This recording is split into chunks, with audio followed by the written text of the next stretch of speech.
Growing up with a sleepwalker in the family gets old pretty fast at first. Everyone is a bit concerned that they'll hurt themselves or wander out of the house. These fears aren't unwarranted. The sleepwalker isn't aware of their actions, and everyone else is usually, well, asleep. We only discovered my little brother was an apparent sleepwalker when we kept waking up to all of the doors and windows open in the morning. Since we live in a rural area, this wasn't too much of a danger, beyond potential wild animals roaming in. Still, as the older sibling, my parents designated me as the official keeper of my brother's actions. We shared a room, you see, and they wanted to use that to my advantage when it came to retrieving and sending my brother back to bed.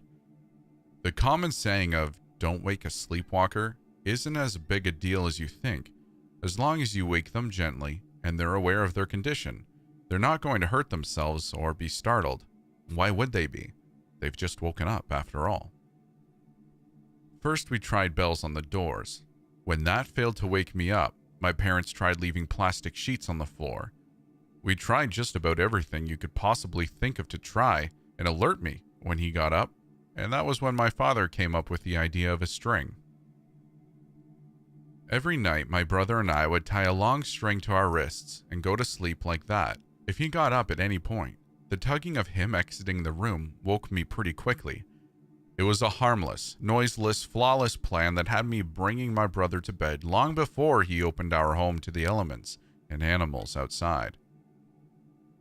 You get used to it. The string, the tugging, retrieving the sleepwalker and putting them back to bed. Some nights he would get up more than once, and others he wouldn't sleepwalk at all.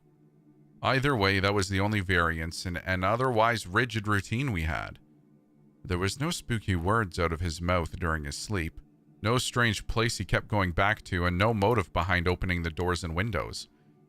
When asked, my brother simply stated that his dream was unrelated, and he didn't know why he would open the home. This went on for the better part of a year, before finally dying down. We gradually stopped tying the strings to our arms before we sleep, because my brother stopped getting up. One night in late January, I remembered going to bed a bit earlier than usual after we took a trip down to the river for the day. Naturally, I was exhausted from an afternoon of paddling against the current and running around the nearby park with other kids my age. At some point during the night, I woke up, having become a very light sleeper thanks to my duty as watchful eye over my brother in the last year. I remembered feeling hot and sticky thanks to the humid weather, getting up and opening the windows, flipping the fan on and hoping that some air circulation might help. But when I turned to go back to bed, I saw my door was cracked open about 2 inches wide. As my eyes adjusted to the darkness, I realized there was something else as well. A face.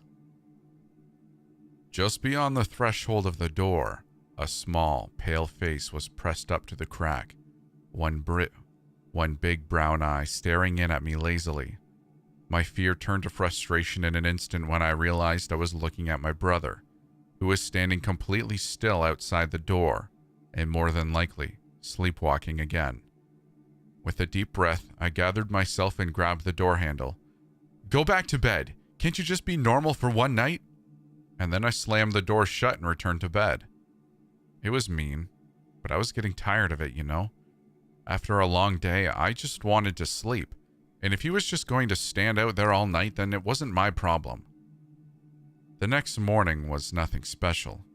My mom made breakfast, and as we sat down at the table, I noticed my brother wasn't up yet. That was weird. He was always an early riser and eager to greet the day. "I'm guessing Joe is sleeping in today?" I asked, idly picking and stabbing at my waffles. My dad sat down to his coffee and looked up from his paper, his brow crinkled in confusion. Joe went to stay at Andy's house last night," he said. Then slowly his face softened again and he chuckled. "You went to bed early, so you couldn't know." Suddenly I wasn't very hungry. My stomach flipped and my throat felt tight. "When did he go?" "Shortly after you went to bed, when we got back." I didn't tell my parents what I saw. worried that maybe something was now wrong with me. Instead, when my little brother came home later that day, I elected to reinstate the string system just as a precaution.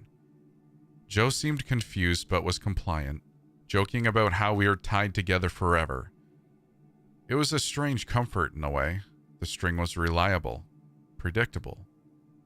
And that it was. For the next few months, Joe and I both slept soundly with few sleepwalking incidents.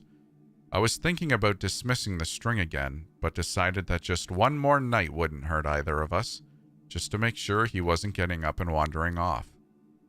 And it had become a source of a handful of inside jokes for us. Sibling bonding time, that kind of stuff. I think we both almost slept better when it was on as well. I woke up to a harsh tug on my arm quite suddenly. It was pitch black besides my alarm clock nearby, which read the time at 2:25 a.m. That wasn't the usual time Joe got up if he did sleepwalk, but variations could happen, and with a sigh, I began to throw my covers off and slide out of bed. That was when the second hard yank on the string nearly sent me tumbling to the floor, and I found my anger welling up pretty quickly. I thought he must have gotten the stupid string caught on something and was trying to pry himself loose, so I collected myself and hurried towards the door that was already open. That was when I noticed something was wrong.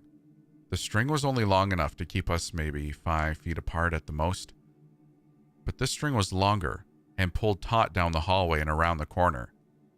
"Joe?" I called quietly. This didn't feel right at all, but I made my way down the hall and turned the corner just in time for a third tug on the string. It was leading into the kitchen, which featured a door to the basement that was now wide open as well. The string was descending into it, and the tugging beyond it was growing more intense. Impatient. This wasn't like Joe at all. He'd never gone in the basement before, let alone manually pulling on the string. "Joe, are you awake? This isn't funny." I was louder this time, inching towards the door as the string began to frantically vibrate and yank, and as if urging me further. The closer I got, the more excited it grew, and when I reached the doorway, the next tug was so harsh that I almost lost my balance again. There was a lull in the tugging when I heard a door opening behind me. The bathroom across the hall from my room. A blurry-eyed Joe stepped out and blinked, one hand rubbing his eye as he yawned. There was no string on his wrist. Suddenly, the string began to pull with a force stronger than before, making me stagger out onto the first step leading into the basement with a yell. Joe seemed to realize that I had the string on my wrist, and he didn't, and that whomever or whatever was in the basement was not him. There was a roar of noise, a low moaning from the darkness of the basement, and my little brother's frantic footfalls behind me as he ran his way over and grabbed my free arm to hold me while he scrambled for something to cut the string.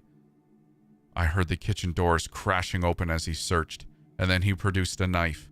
One shaky hand sawing at the string as the noise in the basement became so loud it seemed to reverberate through our bones. And then the tugging stopped.